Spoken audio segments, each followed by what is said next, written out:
30% extra profit, especially like right after they buy. You're at the peak of the customer journey. So there's like a premium way of doing it, and then there's the normal way. Nizar turns dead-end stores into $80,000 profit days. Your store could have been a success if you learn what he teaches about post-purchases. Plus the AI knowledge he shares, you can do the work of 10 people by yourself. The only thing that's like unfortunate about Aftersell and all of the Shopify apps is you can't do a VSL. If you could do a VSL, then it would be game over. You're dealing with already have the highest purchase intent because they've already bought once or they've committed to purchasing. It's crazy now what you could do with AI and stuff. Like we're like a fifth of the size we were, and we do like 5 times the revenue. Now the client went from 12K a day to 100K a day. That's like where you can unlock massive profit.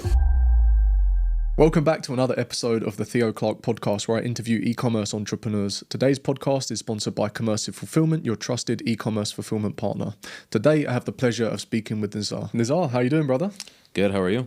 Very well, thank you, my man. And pleasure having you on the podcast today. Thank you for joining me, and all the way from Canada as well. Yeah, very far trip, It was worth it. It was worth the trip for sure. Yeah, for sure. How long are you here for? Here for a couple of weeks, just getting, residency and stuff figured out. And then after that, hopefully, gonna go back, come back, figure out where I'm gonna live, Yeah. So there's a lot of logistical things now to do here in Dubai.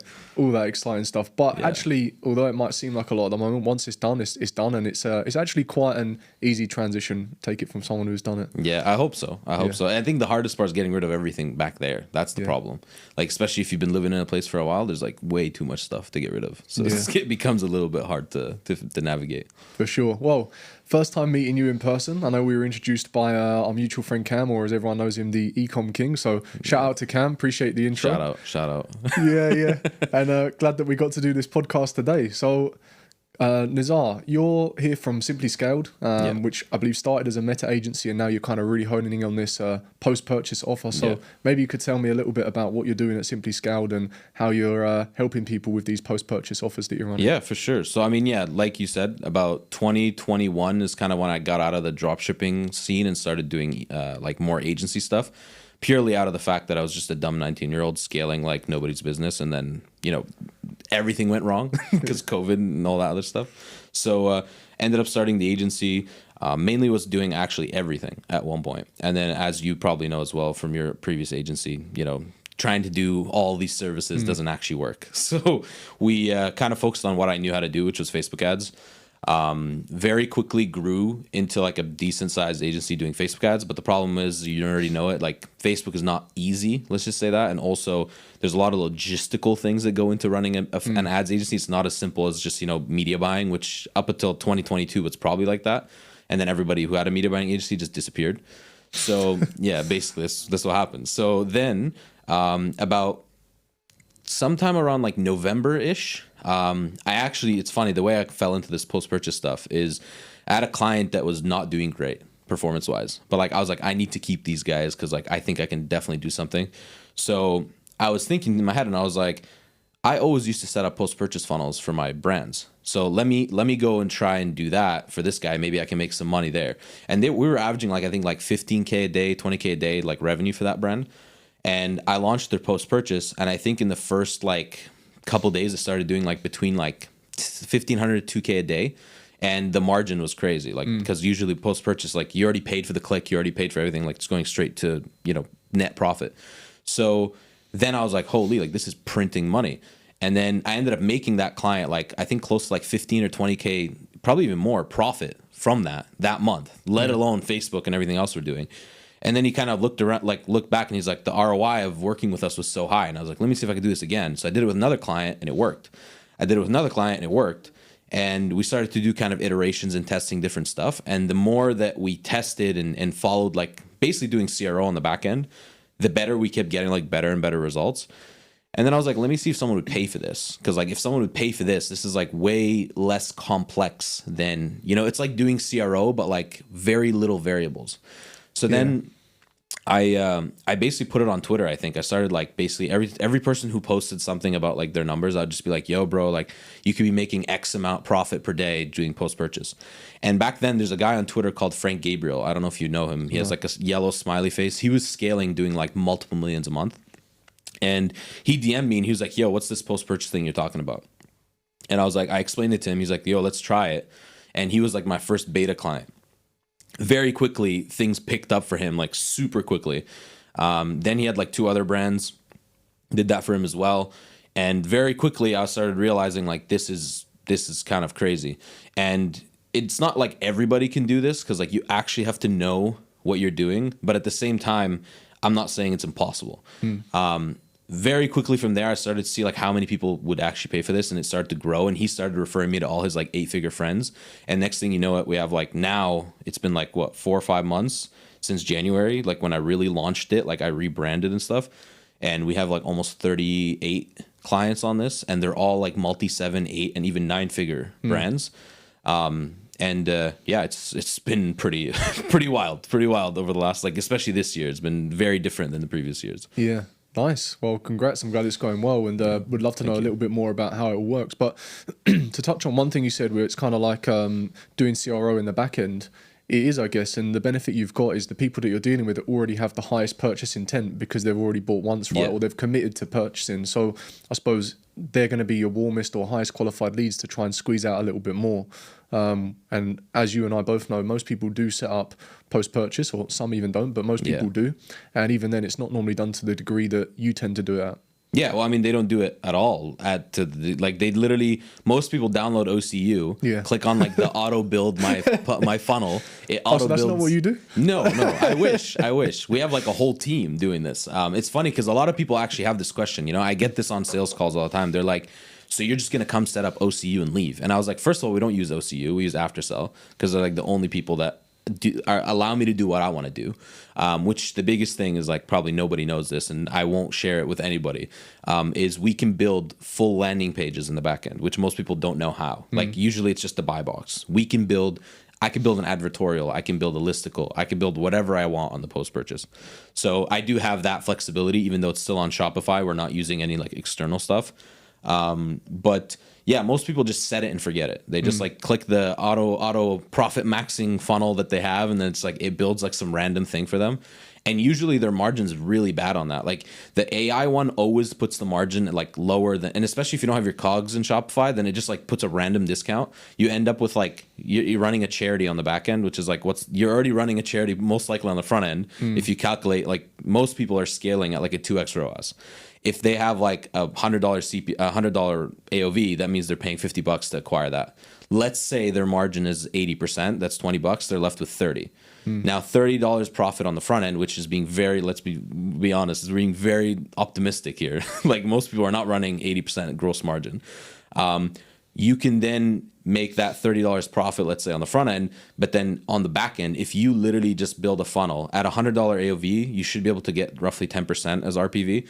If you can get like a $10 RPV and your margin's like gross margin 80% there, you just added $8, which is almost like 30%, almost just under 30% extra profit in the same order, doing the same thing. Yeah. So a lot of people just don't think about it that way, and they don't continuously test. Because the other objection I have is we work with people usually on like a minimum term, and the reason is because like I need to get enough data, right? And a lot of people assume that because they're purchasers, you only need to get like 100 because, like, you know, they're already warm. But the reality is like, because they're purchasers, they have a very different consideration cycle than a like cold lead. Like they have already been sold. Now everything beyond the purchase has to be logical. It can't be emotional. Like you may have sold them an emotional product, but now it all has to be logical.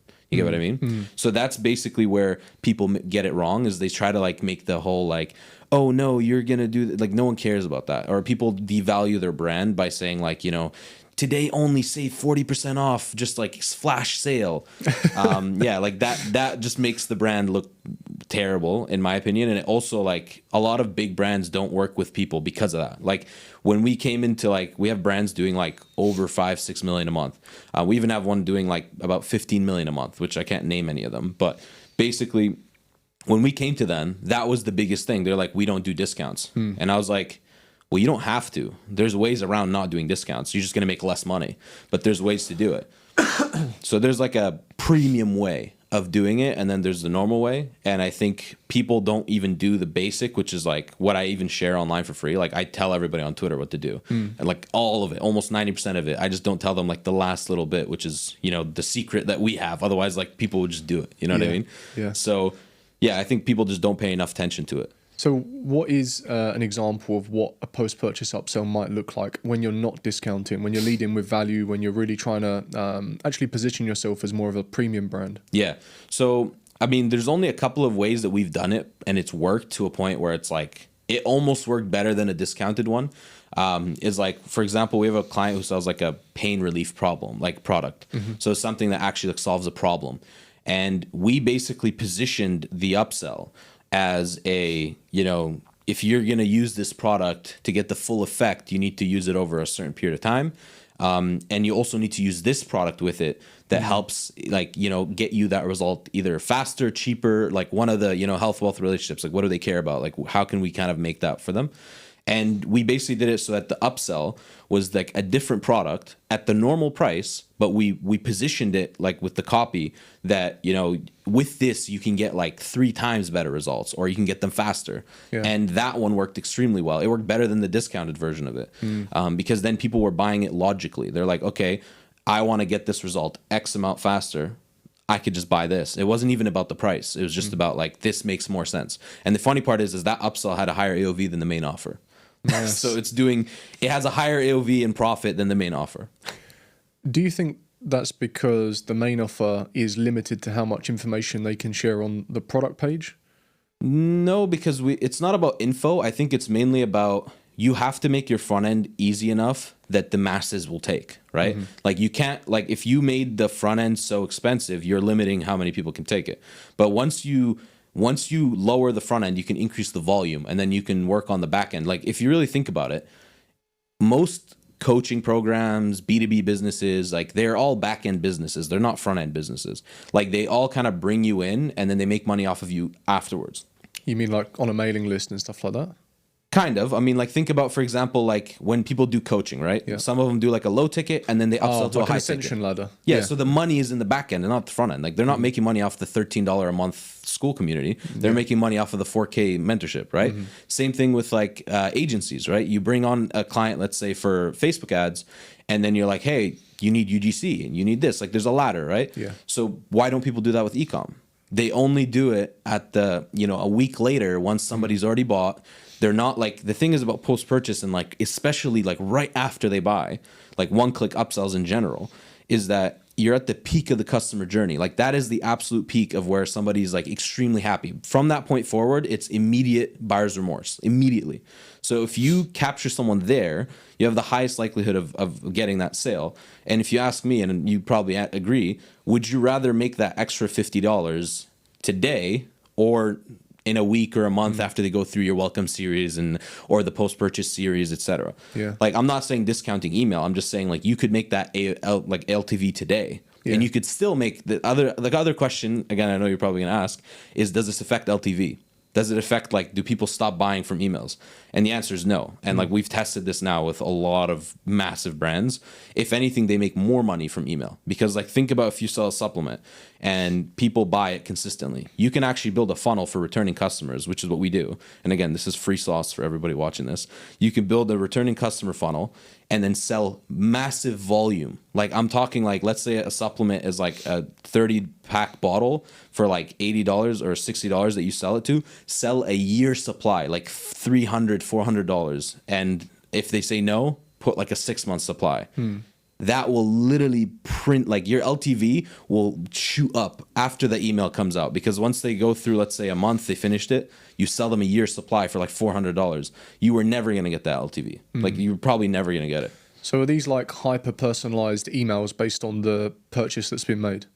Well, I mean, I don't do emails though. So like, it's the email marketing agency themselves. I see. So like, the email marketing agency is already selling this. They're already selling, like, we do like post-purchase flows. We do welcome series, all this stuff. I'm just saying, those people already love the product if they came back. Yeah. So like, if you buy the same whey protein every month, if someone said, yo, buy 6 months worth and save like a decent amount, like, you'd probably do that. Yeah. It's the logical thing to do. 100%. I can even liken it to like subscriptions for services. Like, I'll never do the yearly upfront, but had they actually reached out maybe after a month of using it, and I've actually got utility out of the software, and they said, hey, you didn't take to our initial offer doing the yearly, but do you want to do it now that you've used the software, that you like it? I'd probably consider it, but instead I do the monthly and then I forget about it, and it just ends up being a monthly subscription. Yeah. You know? Yeah. So, I mean, that's the same thing, right? It's like they already got the value. They already decided, like, okay, I like this product. I want to buy more of it. Or I want to buy it for a friend. Or I want to buy it. Like, these are all angles. We just position it right in front of them in a way that it's like, it's so hard to say no to, and it's logical. That's the biggest thing. So you gave an example earlier, but how would you actually go about building that out in Aftersell then? So you mentioned you use landers, or you can build advertorials and listicles, but native inside of Shopify. So how does that work? Well, you build it in Aftersell in the app. Now, like I said, I won't tell people how I'm building them, but I will say that there's elements you can build with. Like, there's limited elements you can build with. There's just different ways around it. But for the average person, like, you can go into Aftersell, build a funnel relatively easily. Like, the UI is not the crazy thing, because like a lot of people get sold when I say I can build full landers, even though most of the time we don't. We do to an extent, but like, we really don't build advertorials. We've tested that on the post purchase. Very rarely does it work unless you're selling like a net new product. Like, if somebody bought, let's say, a weight loss pill, and then you want to sell them like the abs like electricity thing, then like basically you would have to sell them that. So you need a lot of content. The only thing that's like unfortunate about Aftersell and all of the Shopify apps is you can't do a VSL. If you could do a VSL, then it would be game over. Basically, I've got an idea. Post purchase on Shopify, can you redirect? Yeah, so you can't redirect directly, but what people do is you can build a checkout champ.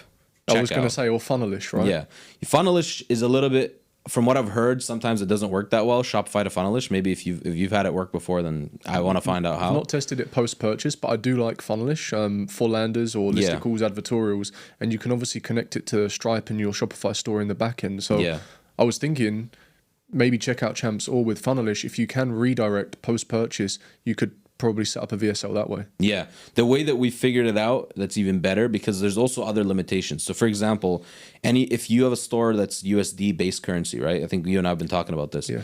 Anybody who checks out with Shopify markets, whether it's any other currency, doesn't go through the funnel. Or if somebody pays with like Apple Pay, which are the convenient purchase methods, then they don't go through the funnel.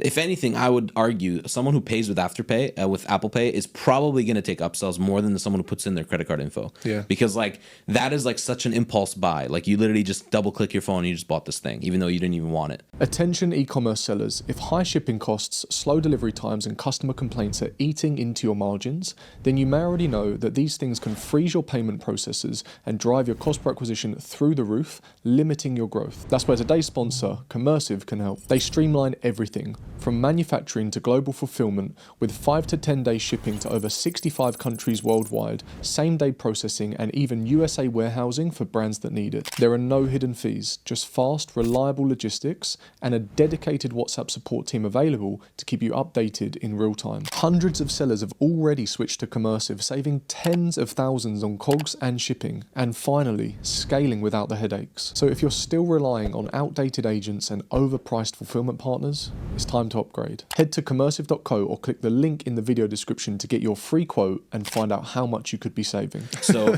most of the time they didn't, you know what I mean? Like, that's the reality of like selling products online. Like, they see a million products a day and they're just like, I'll buy this one. Like, they don't even want it, they just buy it. So the way that we're doing it now, which is a little bit more complex, is we basically build out a checkout champ checkout that looks exactly like Shopify, like one-to-one. Like, when you click buy now, there's like an integration you have to do with some code. Like, that's the only like hard part to do. But after you do that, you can basically click add to cart checkout on Shopify, and then it takes you to checkout champ. And then from checkout champ, you can build as many funnels as you want. You can put as many, you can do whatever you want. And the good part is all the traffic goes through it, all of it, and all the payment methods go through it. So now you have, like, for example, I have brands doing like 20K a day post purchase. That's only like 30% of their traffic. Yeah. If all 100% went through, just 3x that. Like, you would literally be making like 60K a day. That's really interesting. So did you say from the point of clicking the add to cart, you can redirect to checkout champs on the checkout page? And the products go there. Wow. Yeah. There's like a thing, like I talked to Checkout Champs support team about it. There's like a thing where you basically it connects every product with its ID. So when they click add to cart, that add to cart or checkout button has like the product ID, variant ID, so then it pulls it into Checkout Champ right away. Crazy. That's really, really nice. I've never heard of someone doing it that way. I've heard of people using like complete Checkout Champ's store builds, Like landing basically. page, yeah. I hear it's quite technical though. Like you need a developer to do a lot of the stuff on there. It's like a fallacy to a certain extent, you do, but like I talked to the team and they showed me like a demo of it. I've actually never, like, I've been inside of it a couple times, but like we haven't really done it. But they have a drag and drop builder, and it's like very similar to like, you know, something like Framer, where like you can change the padding and all that. Like you're basically, you don't need a developer. You just need somebody who knows how to build a website, which most people just don't. Yeah. So they get sold by a developer. Like there's Checkout Champ developers that charge like, you know, $5K, $10K a month. And like, I'm like, they're probably using the drag and drop for like 90% of it and then just writing some code. I would rather build it myself. But again, like it really depends like how, like sometimes, you know, I don't have time, to be honest. That's kind of why we're actively looking for a Checkout Champ developer if you're watching this. But again, like, the reality is you just need someone who knows how to navigate it, because there are like also the one thing I'm actually in an argument right now with some dude on Twitter. I think he's either the owner of Checkout Champ or somebody who's involved with it, because I basically ranked like apps from 1 to 10 and Checkout Champ was like at the bottom, I think, or no, it was like somewhere at the bottom, and he basically responded saying like, oh, who hurt you, blah blah blah. And I was like, I explained it, and he's like, I'm happy to show you. So maybe me and him will hop on a call and he'll show me, because the analytics are not great. Like you have to know how to also use Google Analytics, which I personally have never been able to figure out, that like whole landmine of GA4 and all this stuff. Yeah. And you can set up like basically to be able to then calculate RPV, conversion rate, all that stuff. I would just prefer if it was like easy to see, but maybe I'm not using it right. I've never used Checkout Champ, so I couldn't say. I know Alex Fedotov is a big advocate of it. I think he promotes it quite a lot for store builds and landers and that kind of stuff. I have used Funnelish. I do like it. It's very simple. It's quite similar to Shopify in the way that you can kind of drag and drop elements in. Yeah. But that's still really interesting that you're using it post-purchase, because a lot of people will use it on the front end with a pre-lander, but you're kind of doing it as like a post-purchase lander, and specifically on checkout. I've never heard of this. Yeah. So I mean, Checkout Champ is the post-purchase. You can do like VSLs and you can do delays. Like you can have stuff not show up. I don't know if Funnelish can do that too, like delays of like, not sure. You can make content not show for a while, so then they have to watch the VSL. The only thing, and I will say this publicly, that I don't love about Checkout Champ is how much they support like the Black Hat MRR community. Like, what do you mean? Like people that do like Black Hat Ecom, where they like basically don't ship, or they do like no shippers, or they do like MRR, which is like these subscriptions that are hidden in the checkout that you don't know about. All of a sudden you're on like a $30 a month plan that you can't cancel. To me, that seems unethical. I believe it's unethical. I don't work with people that do that. And if I find out someone that I work with is doing that, I don't work with them anymore. I think there's a level of like there's a level of respect you owe the customer to at least tell them somewhere that they're subscribing. There are people that are doing it in like, let's call it gray hat way, where like it's there, but it's like very hard to see, or you probably won't see it. Which if they were to put it higher, probably a lot of people wouldn't pay for it. So, but that's what they're known for. Like Checkout Champ, unfortunately, in the Twitter kind of space is known for like, oh, black hat. Like if you're doing any, as soon as you tell someone I'm going to build you stuff on Checkout Champ, especially big brands, like I've had people literally, as soon as I mentioned Checkout Champ, ghost me. And then when I asked them like, hey, like, you know, everything was going great, why'd you guys like leave? And then they're like, oh, well, you know, once you start talking about Checkout Champ, like we didn't really want to, because like it's known for this basically. So there is a rep involved with it, but if you use it ethically, it could be very good, like for the business. Like I said, you can go from 20K to 60K just by moving processors to like a Checkout Champ funnel instead of Shopify. Yeah. And if no one builds it, I'm going to build it. Yeah. Like literally, like I have people offering investment to me because like our strategy is very like Loctite. I've had people offer to invest in my company to build a SaaS that is our own checkout. I just haven't really embarked on that yet because I'm looking at it and I'm like, this is like probably a nightmare to try to build. And I don't want to get involved in it. And I have friends that have spent like hundreds of thousands on apps that didn't end up working. Yeah. So that's... I mean, your name is Simply Scaled. I'd keep it simple, bro. I mean, hey, I'm not telling you what you should and shouldn't do, but I know from what I understand about SaaS, it can be a bit of a beast and a time investment as well as money. Yeah, that's kind of like the guy who wants to invest in this. He's basically saying, "Hey, I'll come in and throw like a mil into building the app." Like he will. He's been in software, so this guy's been in software. Yeah. He's basically saying like, "Hey, I'll throw the money in. I'll build it. You just give me 50%, and like let's work this thing together." So that is like a more enticing offer. If I don't have to deal with it, I could just like give them all of our SOPs and stuff, and be like, "Here's like what we need," because like I can take the complexity of like Aftersell and all these other apps and make one app that is significantly simpler to use, but can generate significantly more money. Because like the complexity, again, Simply Scaled, it's funny. When I made the name initially, I hated it. And like for the last couple of years, I was like, I want to change it. I have like 57 domains that I keep buying whenever I think of a name, and I'm like, I'm going to change it, and I never changed it. Even though like I literally have like 50 domains that are like different names, like Profit Peak, and like I literally have like scalemybrand.com or something like that, and I have like facebookadcreatives.com, like all these different domains. But now it's funny enough, the more I do it, the more I'm realizing like it's actually a sick name. And the funny part is like even our own operations are like super simple compared to all my friends. Like I have multiple friends, you know, some of them. I literally like was in Iman's program, so all of my friends are friends from that program back in the day, and they're all running like multi-7-figure agencies, and their operations compared to mine, like mine look like a toddler drew them with a crayon. Like literally, like everybody's like, wait, you don't use like ClickUp and like all these different sub boards and like these statuses and all this stuff? And I'm like, no, like we were using Trello boards, one column per client for like months, for years. And then now we literally run everything off of Slack. That's it, because Slack has lists now. Like you can do like task lists. Okay. That's it. We literally use Slack and Google Drive to host all the content. We don't even use anything else. Like that's literally all we use to run the agency. And like we are the biggest we've ever been. We are the leanest we've ever been internally. Like it's crazy now what you could do with AI and stuff. Like we're like a fifth of the size we were. Let's just say that. And we do like 5 times the revenue we did before. So what are some AI tools like you're utilizing to help with that? I mean, NAN is like the builder, right? So my brother, he's actually, you know, he actually quit his job to fully go into building AI agents, because, I mean, obviously you could see how leveraged people can be. And he's the one building everything for me in NAN. So like any idea I come up with, I'm like, hey, like, you know, we do this every Monday. Can this AI do it? And he's like, let me see. And he'll go and build something. It might get like 80% there, but then like 80% there on a job where you have 5 people means you can now have 1, right? So that's kind of like where we're doing it. So NAN has been good for us. I'm trying to think. I mean, if you use Claude correctly, you can find winning ads without having to spend like, let's say, hours doing research. You still have to do research, but you can make Claude do the research for you. Now that I can connect the internet, I believe it's better than ChatGPT, at least from what we've tried. There's also Manus. I don't know if you've tried Manus.im.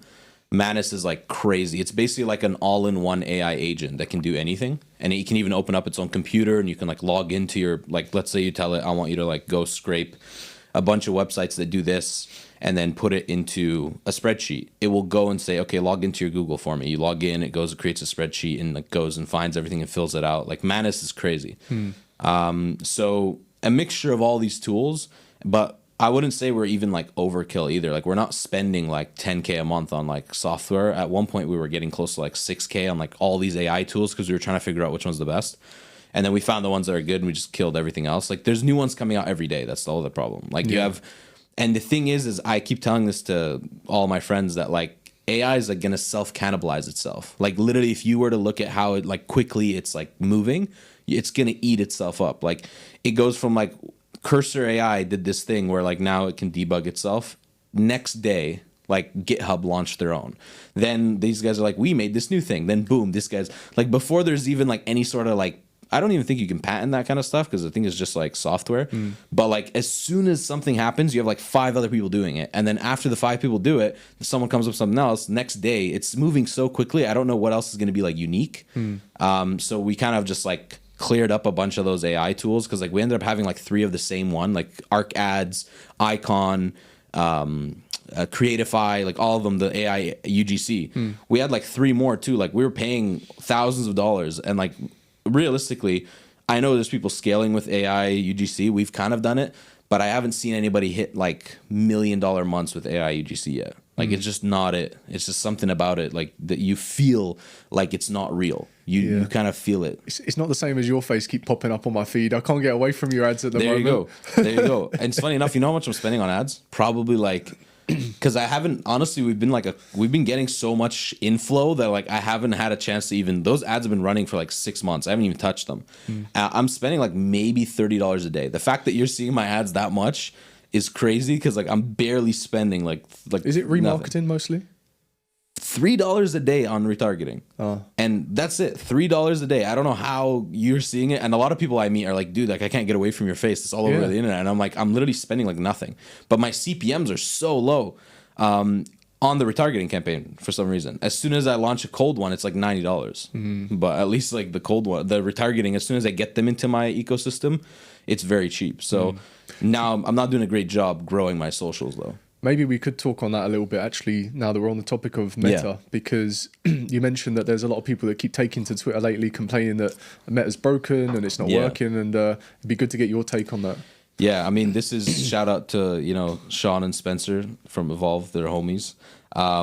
They are on like a cope war on Twitter, where basically anybody, I'm not saying that they do it to bully people, they don't do it to bully people, but I do think they try to say the voice of reason, which is like, and I agree with as well, is like, if you're ever having a bad day on Facebook, you can go and find justification like that on Twitter. There's always somebody who's having a bad day with you. It's like an echo chamber, right? The problem is like what that does is it's a net negative. This is what we were talking about earlier, is that all it's doing is it's basically making it okay for you to have bad performance. So you're not looking at it and saying, oh, I need to go make new winning ads because performance is shit. You're saying, oh, I just need to wait this out, which is never the answer, right? It kind of like, it inhibits action rather than like promotes it. So for us, like we kind of think about it as like, why not do the thing that you know you need to do instead of going on Twitter and just like making everyone else feel better about the fact that they're not doing enough? Because like there is times, don't get me wrong, Facebook is broken a lot of the times. Like we've had overspending. We've had like days where you will go from like 3-4x ROAS every day and have like a day where it's like 1.1. It happens. And like those days, if somebody says, hey, performance is terrible, I mean, if you've had an ad spending like 3, 4, 5, 10, 15K a day at a good ROAS and it has one bad day, we can assume Facebook is broken. But we can also assume potentially customers are like not there right now, right? Like there's a lot of things that go into it. It's not just the fact that Facebook is broken, although I do think Facebook is broken most of the time. I do tweet sometimes, like I am a hypocrite to a certain extent. I do sometimes say, hey guys, like Facebook is broken. But then like the amount of support I get for that is what's worrying. It's like, oh, like if we're all having bad performance, maybe we all suck. Because like I just posted a screenshot and I have a bunch of people like messaging me about it. We basically took a brand from like 12K a day, I think 13K a day, to 92K. Today we'll probably do 100K in the last like 10 days. And all it was Facebook was broken until we found a winning ad, and all of a sudden Facebook wasn't broken. So Facebook was broken when we were spending like 4K a day at like, you know, whatever that was ROAS, which was decent, but we couldn't scale. And as soon as we found that winning ad, now all of a sudden our ROAS is like 3x and we're spending like 30K a day.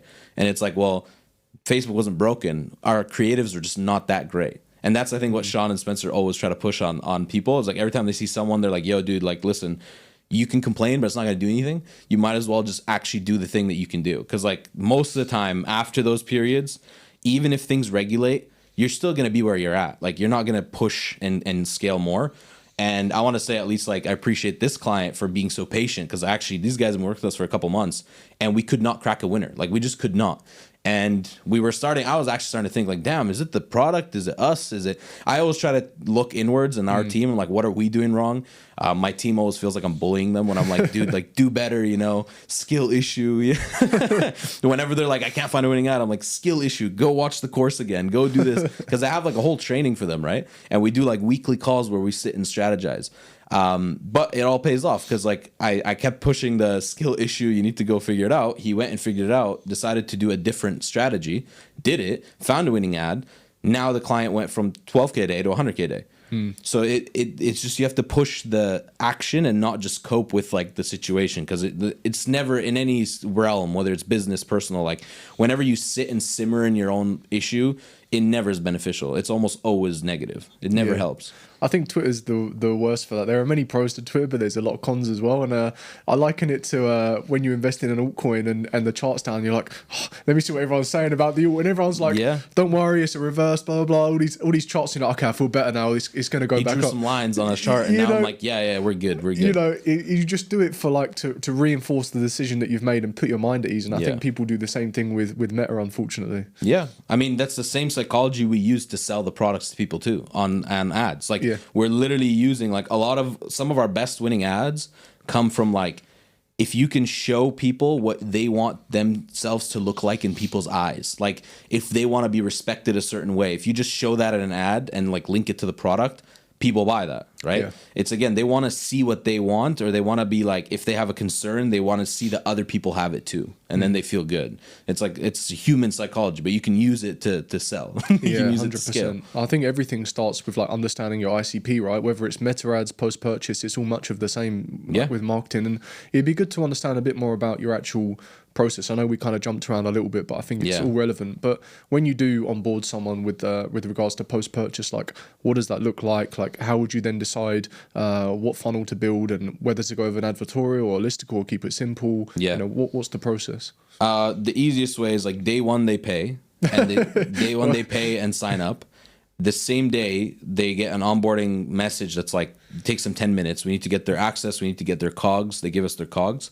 Once we get access that same day, usually we go through, look at if they have a funnel before, see what the metrics are. If they don't, we go to their products, analytics, filter last 90 days, sales by product, top selling products. This is like the easiest way to do this. We go in, okay, then we're like, we build the first funnel. Usually a lot of what we do is like more of the same right away. So like selling more of the same product. You'd be surprised, like people would take like, they'd buy one and then take two more. Like at a higher value, but just some people do. Depends on the category, etc. But usually within 48 hours, the funnel is live, and like usually they recoup whatever they paid us, because we only charge a deposit. We don't actually like charge them a service fee. It's just because like there's a lot of scammers out there that didn't pay me. So now we take like some credit on the side as collateral, even though it's nowhere near enough, but we just do it just for the sake of it. And they usually recoup that in like the first 24 hours. Usually, like, I mean, Frank Gabriel made back everything he paid me back then. It was just like a fee. He made it back in like, I think 12 hours from when he paid us. Like he paid us, we built the funnel in like 20 minutes, and he made it back all like there and then in profit. Yeah. And it was like, that's where I was like, obviously this is sick. So then we basically build out those funnels, and then every week we look at what are the metrics. We usually try to get between like 1,000 to 2,000 visits for each funnel, because like you need statistical significance. And like, again, I don't agree with the fact that just because they're purchasers, you need 100. I had a client who wanted that, and we were testing like 3 funnels a day, and we would just go up and down and up and down, and it just wasn't worth it. So now 1,000 to 2,000 is like the minimum, let's just say. And then from there, we just reiterate, we'll test different. So there's 5 things we test. We test offers, so like the product or the offer. We test pricing. We test angles. We test UI, like how the page looks, etc. And then we do segmentation. And that's like the one thing, again, people don't really do, which is segmenting their funnels based off of what they're selling and how much they're selling. So like you could do it based off of AOV. You could do it based off of discount codes. You could do it based off of which products they're buying. You could do it based off the quantity of how many they're buying. Like, for example, we have like if you sell 4 products, you want like a bundle of 4. You want to upsell that person 4 more. But if someone bought 1, you can't upsell them 4 more, but you can upsell them 1 more. Or if someone bought 2, you can upsell them 2 more. So segmenting those funnels gives you more visibility from the outside. Because like, let's say your average when they're all mixed together is like a $2 RPV. When you split them up, you notice your 4 pack one is actually like 8. But then your 1 is like 0.5 because no one's taking 4. So it skews the data. So segmenting it and then building like tailored flows. Like if you have a men's and a women's brand, so men's flows, women's flows, specific collections. If it's like clothing, they buy t-shirts, give them like pants and stuff. If they buy pants, give them t-shirts, that kind of stuff. So that segmenting is where you start to really think like, okay, this person buying this, what else would they buy and why? And then positioning all of them. So at one point, we have a client who has like 22 funnels live, 22 different segments. And they're based off of like different hero products, different AOVs, different, whether it's new versus returning, all that kind of stuff. And that's where you start really maximizing it. Because then like even if like 10 people go through the first funnel and 1,000 go through the other one, those 10 people will convert almost at 100% because like they're very good offers for them. Versus if they were in the other funnel, they probably wouldn't buy. And if you're not like, do you tend to typically lead with discounts? I know you said some brands don't want to do that, but is that typically the core of the strategy? It's discounted. Most of it is because like if you're selling quantities or if you're just selling more of the same, they have to have a logical reason. If you could try to make it logical, then obviously that would work. But in most cases, you are doing like discounts, and you don't have to go too crazy, but again, that's why you have a gross margin. Like if you have an 80% gross margin, which I mean, now I'm starting to see a lot of brands with even crazier. It's funny because the tariffs I thought would make it worse, but there are some people we work with that are doing way better now that there's tariffs for some reason. Like their COGS are like nothing, like $1 on like a $50, $60 product that they're selling. Literally like $1 for the COGS and like $4 for shipping. And like you literally have a 90% gross margin. So those people, like, the goal is to increase conversion rate. So like, yes, we can give up 20%, but then like if that RPV goes up, we make more money. Yeah. And that's where I think people, it's the same thing. I think Spencer talked about this about front end CRO. When you do like, when people try to like AOV max, like they try to like make the most AOV on the front end, they kill conversion rate. But if you were to like lower the AOV but have a significant increase in conversion rate, you actually make way more money. I did the math in one of the videos that I did where I basically showed them like if you had an RPV of like $2, or if you had 1,000 people go through a funnel and you had a, you know, $50 offer and 10% took it, right? That's like 100 people taking a $50, $5,000 divided by 1,000 is $5 per visit. But then if you had the same offer but it was $3.50, but the conversion rate was like 30%, 30%, 300 times $35 is like 9,000, which is like $9 RPV. So you can see that you made more money by lowering the price, and the profit is going to be even higher, even though the margin changed. Yeah. So it's a balance, but like you definitely, discounts are like the easiest way to like build a funnel that can make you like an extra 1 to 3 million a year in profit.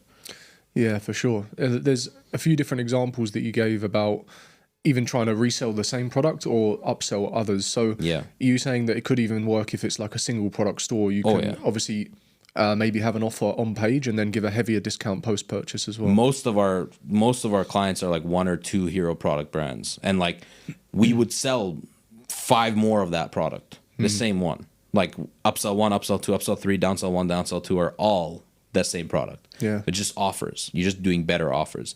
And the thing is most people see their conversion rate go down as people take upsells, and they're like, yeah, it makes sense because like people are like they're spending more. That shouldn't happen. For us, at least, it goes like from lowest conversion rate, upsell 1, to highest conversion rate, and the RPV follows. So for example, like upsell 1 will have a 10% conversion rate and like $5 RPV. Upsell 2 will have like 27% and have like a $15 RPV, and upsell 3 will have like 40% and have like a $50 RPV. So what's an example of maybe some different offers that you might run? Where would you start, and then how would you transition if they decline the first offer? Like, what does that work? I mean, buy one, get one always works. You could do buy 2, get 3. You could do yearly supplies, 6-month supplies. The logical thing is if you say buy 2, get 2 free, and they don't take it, you could do buy 1, get 1 free easily. Like you'll have a huge conversion rate there. It's also sometimes like anchoring. Like sometimes we want people to say no, because then the downsell looks so good. Like if I showed you this phone or this cup for like $50, and then I showed you it again for like 35, and again the big thing here is we're not devaluing the brand with discounts. We're basically saying new customer offer only for the month of June, for example, or for the week of this, because we're doing it weekly. We can update it, and we try to keep it very current. Like Mother's Day just passed, we had the same funnel but with Mother's Day branding, do 5 times higher RPV that whole week, just by making a Mother's Day funnel instead of just leaving it the basic one. And again, it's because people don't want to do that. But yeah, like you could do basically anchoring for pricing, and you'll have like a 50% conversion rate on your downsell. So the RPV will all be made there. The only thing is then they won't go through upsells. But you also can do anchoring on the upsell side. Like if you give such a high, I usually put the highest upsell at the front. If they say yes to that, everything else looks cheaper. So then that's how we get that higher conversion rate. Whereas people try to do the opposite. They're like, if I get them on a lower one, they'll say yes to the higher one. So then they do like a $30 one, then they give them 60, and they're like, no, I don't want it. But if you just flip it, they see 60, they take it, then it's like, oh, 30, they take another one. It's a lot easier to do it that way.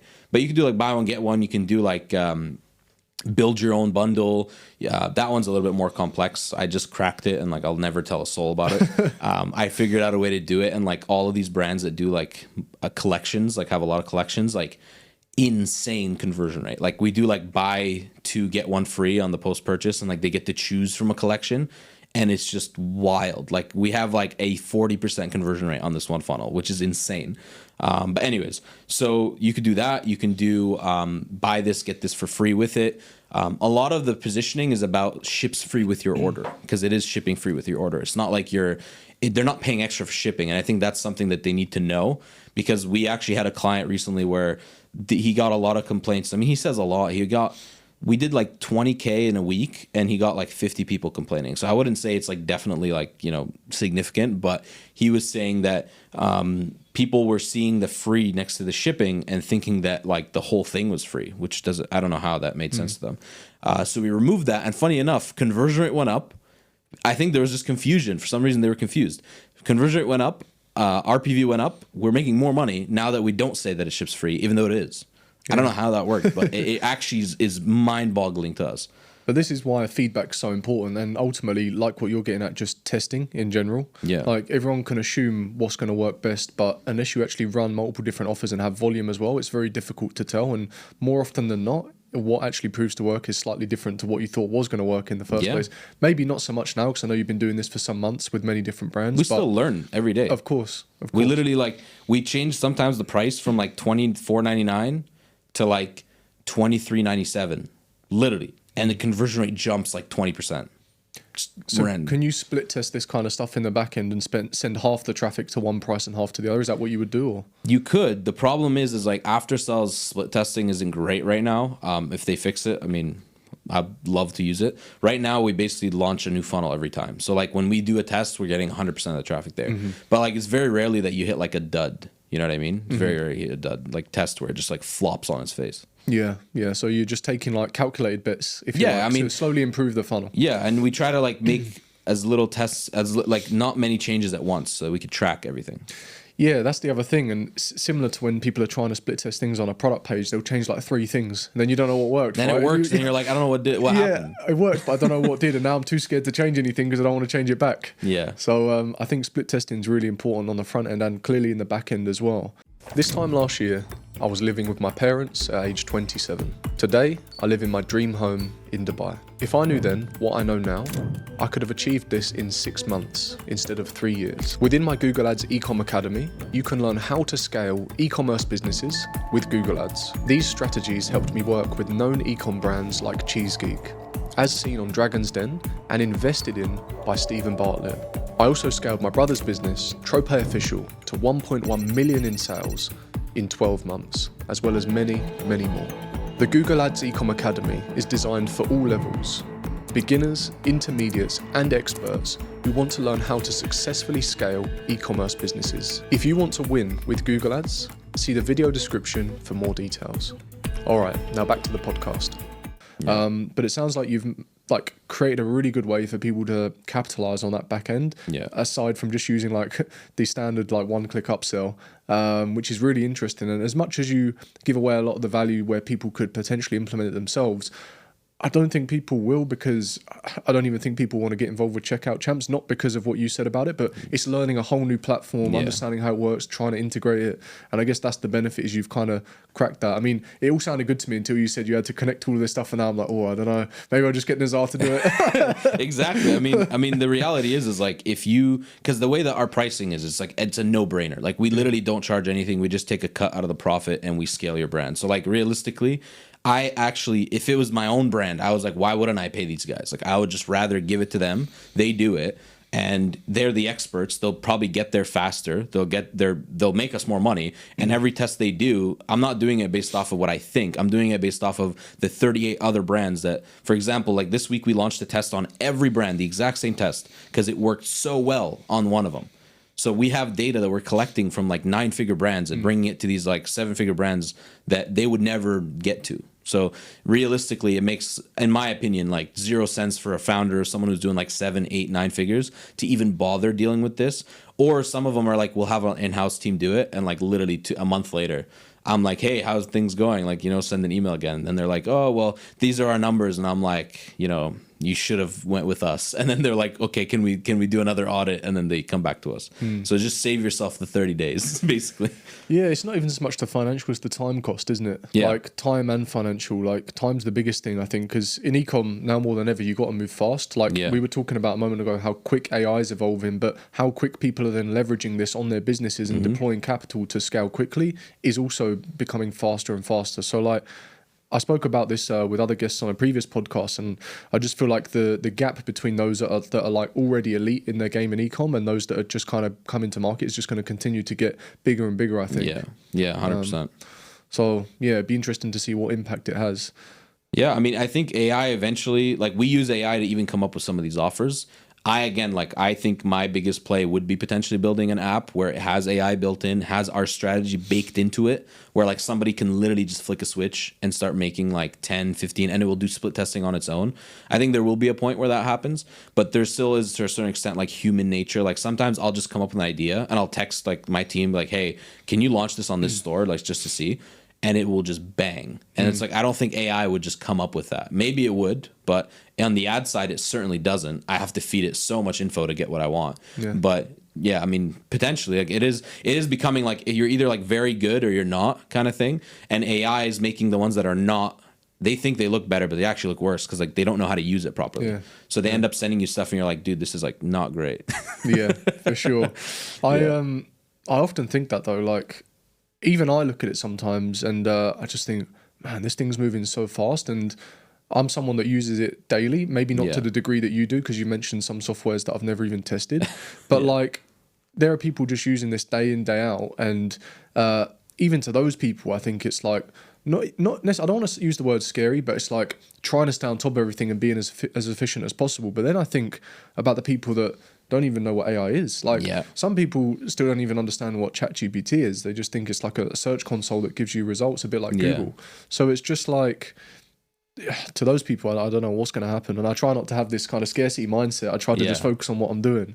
But I did have one question for someone who's recently launched an e-com store selling like higher ticket products. So like £300 AOV, $400.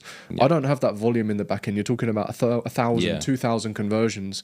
To someone who's maybe not there yet and not quite yet ready to work with you or go to the degree that you're doing, what are some things that I or they can implement to begin selling on the back end? Yeah, I mean, I would say again, that's actually a problem we have sometimes when people come to me like, hey, I'm doing like 200K a month, 300K a month. And I'm like, okay, but how many orders? And it's like 2,000. I'm like, your AOV is like $500, man. And he's like, yeah. Those people, funny enough, we have another client who sells higher ticket products, but he discounts them so much that it ends up being like the AOV ends up being like 150 or $200. I mean, you could basically start building out the funnels yourself initially. Like again, what I just talked about, you can test offers, pricing, UI, angles, all that kind of stuff, and try to think of like what's the logical thing people would take. Highest AOV stuff is usually like furniture, let's say, right? I think you just said furniture, unless I'm thinking. I don't know why I thought furniture. No. But let's just say furniture, right? Like, for example, if you're selling a chair, like this chair, you can upsell the coffee table. Like, the logical thing to do, right? Is like this. Or you can, if you're selling like a health product, or if you're selling a electronic product, like you can always upsell a logical, either complementary product or the same one at a discounted rate. I think people wouldn't buy 3 of the same couch, but they probably would buy 2 hair dryers if you said, hey, you can get this second hair dryer for your mom, sister, brother, or friend for 25% off, early birthday gift. Like this is actually some of the things people don't think about. It's like early Christmas gift, early birthday gift. You don't have to wait till Christmas to buy the gift, buy it now. Yeah. One thing I did want to ask though, that even if they did do that, how do they overcome the problem that you're saying with the Shopify native checkout where you won't be able to show it to people with Apple Pay, Google Pay? There's no fix right now unless you go to checkout. That's what I'm saying. That gap is there right now. There's no freebie from Nizar? No, there's no free. Like I wish I had a freebie. I wish we figured out a way. We still haven't. It frustrates me because like we have clients doing like 8 to 12K orders sometimes, and only like 2,000 go through the funnel. And like I make a profit split. So like for me, I want to get all of them. Oh, so I thought you were saying if you use Checkout Champ, you can get around that. If you use Checkout Champ, but a lot of them don't want to use Checkout Champ because then they have to move their processing to another platform. Yeah. So it becomes a little bit complex. And then Checkout Champ's not cheap, by the way. It's like $2-3 grand a month. Like it's not. Yeah, like especially on the higher end, like it gets expensive. I don't know at the beginning, it's like $300. It's based on, it's like tiered based on volume. Yeah, and they also have their own processors and they have their own processing fees and stuff. So like it's not as easy as just like, hey, like let's just use this. Funnelish would probably be if you build them the front end page and the back end. Like if you say, hey, I'll duplicate your landing page and build you funnels on the back end, you could use Funnelish and do what you're doing, like connecting it to Shopify and stuff. That's probably a lot easier. But again, like some of them are just not ready to do that. And especially if they have like SEO going through those pages, you can't just take a Funnelish page. Like not all their traffic is going to go there. Or you risk it like building that Funnelish page and it not converting as well as Shopify for some odd reason. Even though if it's one-to-one, it should. But there's just like, there's logistical things. But if you are somebody who's doing like not enough volume and you want to get every order through, you can go about like Checkout Champ or Funnelish, etc. But I wouldn't worry about it too much until you have the volume. Like it's like the opportunity cost is not crazy. If you're getting like 2,000 orders, but only like 1,300 are going through, that extra like 700 is not going to change your life. But if you're doing like 10K, 20K, 30K orders a month and you're only getting 10K, now you're in a position, like what I said, you go from 20K a day to 60K a day. Yeah. That's like where you can unlock massive profit. Like that's how you take a business from like break even to like, 7 figures profit. Like that's I guess the difference. And people don't actually understand how powerful post purchase is. Like they genuinely don't. Every time I talk to someone, they'll always hit me with like oh yeah, but it's only going to be like an extra 10%. I'm like, yeah, but 10% revenue at 70%, 80% net margin. You're getting everything else at like 8%, 15%. Like people doing millions a month are not scaling at anything above like 18% or even 15 is like rare net margin.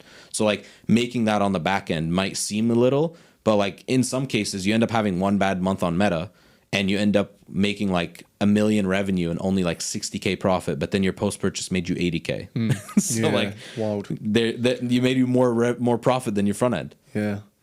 I'm wondering, I might look into the Funnelish setup and see if there's a way that you can redirect to Funnelish checkout and see what that looks like post-purchase. You can build, I've played around with Funnelish enough that I know you can build a duplicate checkout then from Shopify, like the same exact one. Like but would it need to be duplicate? I'm not talking about the checkout, I just mean post-purchase. Like post-purchase redirect to essentially what appears to be just like a one-time offer. Yeah, like a VSL funnel. Yeah, VSL or even just... what I'm trying to get around is the issue that you have with the native currency.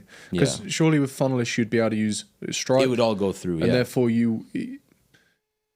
But how would you maintain the same currency that they've seen on the website? That would be the problem, wouldn't it? You don't know. Well, Funnelish, if I was you, like if it's your brand, I would literally just rebuild my main landing page on Funnelish that you're driving traffic to, assuming it's a one product brand, and then just have all of it on Funnelish and you can have your fulfillment. And because I think a lot of people are like, I don't want to move to Funnelish because like Klaviyo and everything's on Shopify, blah, blah, blah.